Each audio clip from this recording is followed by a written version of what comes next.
he mentioned all your accolades, but let's start with how is Fabienne doing, the person? Hmm. Professionally, it's been 20 years since we've been um, doing the Montreal International Black Film Festival in 2024, and 20 years since we put together the Fabienne Colas Foundation, which is dedicated to building bridges through the arts by creating a lot of platforms and festivals and incubators for artists so that we can amplify a lot of voices and provide platforms, um, to black film professionals, black artists. So I feel great that it's been 20 years because 20 years feels like a century when you are a black organization and when you are a black film professional or a black entrepreneur. So I feel blessed. I feel happy, blessed, and very grateful to the audience, the partners, the artists, the press, the volunteers, great devoted team. It's That reassures me that we're on the right path. That we need to continue, and hopefully for another 20 years and even longer. So I feel great. I feel excited about the future. You know, a filmmaker called Raphael Steins, and Raphael Steins was the director of TV series at the Haitian national television at the time. And he said, "Well, I know Raphael. Maybe I could introduce you or something like this. You see if he's looking for an actress. Maybe he can try you out or give you a chance for, to be on that series." That series was called Père Thomas. It's like Father Thomas. And instead of waiting for my father to introduce me to Raphael, what did I do? The next day, I woke up. I was 18. I remember I went directly to the Asian national television and I went to the reception and I said, "I'm coming to see Mr. Steins, please." So he came, long story short, to see me. And when he came, he said, "Yeah, I understand you want to see me." I said, "Yes, you don't know me, but this is who I am. And I'm the star, I'm the next star of your TV series." He was smoking a lot, and it's an old guy, 70 years old maybe at the time. Anyway, and I remember he smoked, he looked at me, and he smiled, just like in a film. And he said, what kind of experience do you have? I said, "I've never played in anything, but I know if you give me a shot, I'll be the next star of your TV series." And he said, "You're not even a starlet, and then you think you're a star, right?" Few days later, somebody called me, and it was the production coordinator. I was his wife at the time. And she said, "Well, Raphael explained to me your encounter, like that what happened and everything else. So here's the deal. I'm gonna send you a script, okay, your part. You're gonna try, okay? We're gonna try you out. If that works, you get to work on the series because she said that tu es très culotté. But if that doesn't work, we don't ever want to hear about you." I studied those lines.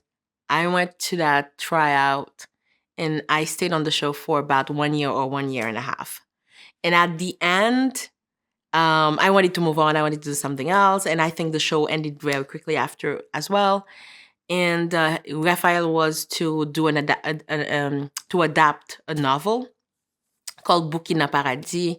And then there was nothing for me in that film, no role for me. He created a little role for me so I could be part of the story. And that would change my life because from now on, from that moment on, at the premiere of that film, where I had like 3 scenes, I met everyone in the industry. And that night, I was offered 3 lead roles for 3 different movies. And then my career just took over. So they say there's no small role. That is true. I came to Montreal, ended in Montreal, and then early 20s wanted to conquer America right here in Canada. And when I had just won an award back then in Haiti, and I was a very successful actress in my country at the time, but I wanted to just conquer new heights and then going, to America and then continue to work. When I came to Montreal, there was no opportunity for me. There was no big auditions for these big roles and then big roles waiting for me. And it was hard. It was a time when you did not have that movement of we need inclusion, we need to have people represented. We did not have that. I was seeing 2 worlds. I was seeing Montreal through the streets, what Montreal really was, very diverse, with people from all ethnic backgrounds and colors and languages, accents, and everything else. That was Montreal. And when I was looking at, television, I was watching like a TV series, and it was a white Montreal. It was like a white Quebec. And I'm like, gee, that is 2 different version of the reality, because television and cinema should reflect a society's demographic reality. It's a mirror of this is who we are. We're not aligned with what was happening on the streets in reality. Or when you go to a hospital, you had doctors that were Asian, Arabic, Latino, Black, and, from all types of ethnic backgrounds. But when you were shown these hospital TV series, all doctors were white. And I'm like, wow. So soon enough, I understood that the career I was dreaming of having in Montreal was not going to be happening anytime soon the way I envisioned it. So I had that idea of bringing some films from Haiti and saying, hey, we're going to screen these films and people are going to learn about Haitian films. But in some of those films, I was the lead actress. So some people in the industry would at the same time discover me and perhaps give me a chance to audition, And unfortunately, no festival wanted these films. No festival wanted these films. So this is when I became very frustrated, sad, angry, because I was like, I'm trying to become an actress because I just got here and I can't audition. I can't find any opportunity in front of me. I'm 20. I'm trying to screen films here to showcase them to people that want to see them. No festival want them. So, and I have experience. I'm coming from a very successful career. Imagine somebody just starting out with no success background. So that's when we decided that Montreal deserves another festival. We need to change this. We need to be part of the solution and create more platforms. The struggle, the fight, the constantly having to explain, the constantly having to justify why Black artists matter, why it's important, why we need these platforms, why they need, support from public funders. That has been, at times you're just tired of justifying your existence as an organization and as the mission. And thank God, thanks to the fact that now diversity, equity, inclusion are trending words. Now, we have had less of a struggle. We have had less to justify, but we still have to justify, once in a while, why it's important. Because I see the impact that we've had, not just in Montreal, but also all across Canada. We're in more than 6 cities in Canada: Montreal, Toronto, Calgary, Halifax, Ottawa, Vancouver. And it's great. It's amazing. I see the impact in front of my eyes. And it's a privilege. It's a privilege to be able to address those needs and provide part of the solutions to the massive inclusion problem that our industry, the cultural industry, face. I've always been kind of a grown up, even when I was a teenager.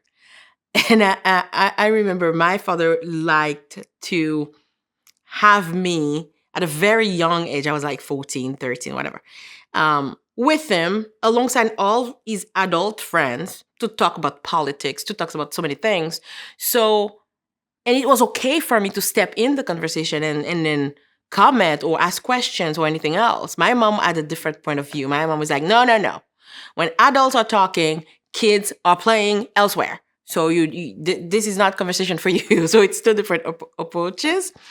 So all that made me prepared me all my life for to survive in this world in any circumstances, any circumstance, any environment. So when I came here, I was in my early 20s, alone and trying to make it as an actress and becoming, the entrepreneur I became and everything else. I felt I was ready, and I did not feel like that young girl that everybody thought I was, because in my head I had I had lived, each year multiplied by 5 kind of thing.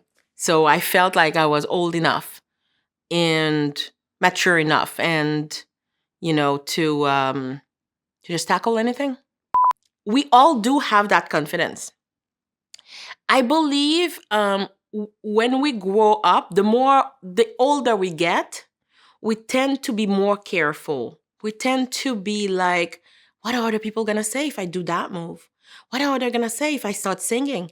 What are they gonna say if I say I want to be an actor? What are they gonna say if I, say I want to be a painter? And da da da da da da. And then we keep asking ourselves a lot of questions because we're afraid of what people will think, will say, would believe, would not think, or whatever.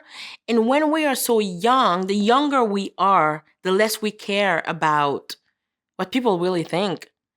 Till today, I sometimes ask advice. I consult with that 18-year-old Fabienne. I sometimes find myself in positions where I'm asking too many questions. I'm like, oh my God, should I do that? Should I do that? Oh my God, da, da, da. And I'm like, wait a minute. What would the 18-year-old Fabienne do? And I get my answer. Does that mean I need to be just careless and not mindful of anything? No, because we are in a different time, different environment, different setting, different so many things. You need to be mindful of that. You cannot just go and then mindless. However, sometimes I need that extra push, and that 18-year-old Fabienne, reminds me that you go for it. What do you think? I was too young for such success, signing autographs every day, going to kind of being invited everywhere and having contracts just easily, no auditions or nothing. I felt I had the imposter syndrome at some time because it's like, am I really good? Are they calling me because they think I'm good, or because I'm cute, because it's easy, because am I really worth it? I mean, am I really good? So I had all those questions, and that's when I decided that I needed to go somewhere else to start over where nobody knew me. And if I can become a success, then I would deserve that success. I felt I did not deserve that success over there because everything was going too quickly. But what I did not know is that the universe doesn't have a sense of humor. So I had to fight really hard for that success here, not as an actress, but as something else, as an entrepreneur, as a social entrepreneur, a serial entrepreneur, and as they like to call me, the queen of festivals or whatever. So yeah, I work so hard. I had to work so hard. So yeah, as people say, oh yeah, you need to have work-life balance. Well, work-life balance means something for everyone, something different for everyone. So whatever it means to you, it doesn't have to mean it for me, to me. So work-life balance for some people is to stop talking about business after 5 p.m. For me, it's not. For me, it's the freedom of talking about it anytime I want. So work-life balance for some people is sacred, that no business, no work, and everything else. What I say is, I'm a wife 24/7. I'm a sibling 24/7. I'm a daughter 24/7. Why can't I be a CEO 24/7? I'm blessed because I would not have been able to create so much, to have that much impact, to welcome so many artists, to accompany so many artists, to, my God, to help propel so many people from the industry, the cultural industry. If my family were not involved in supporting me in everything, I don't know I don't know any other way I would have been able to pull it off. That's my reality. That doesn't mean it should be everybody's reality, because some people just cannot work with their family members, and that's totally fine. But for me, it was the only way. Our lives are shaped based on the story we tell ourselves. Our lives are shaped based on what we chose to believe and to believe in. Our lives are shaped based on what we reject and how we move on. Because I know also some people who could not go beyond the fact that their parents had a messy divorce. And they're still into that, and they're still traumatized about that. And that they bring that to their own family environment. And they tend to replicate that too, because that's all they know. But I was safe because thankfully I decided that no, that's their choice. I'm sad about that, and so sad that I don't want to live this. I don't want to make anybody live this, and my life will be something different. We were not Jehovah's Witness, but Jehovah's Witness used to bring us a bunch of a magazine called Awake, and I was not reading those magazines at the time, but I was watching those images. I was seeing those images, and in those images, I remember everybody was hanging, holding hands, and then taking photos like happy family, and everybody's happy and everything else. And I was watching my own family. I'm like, oh, this is not exactly the family I'm having now. And I understood at that age. I said, I want to have that family when I grow up. And I would transfer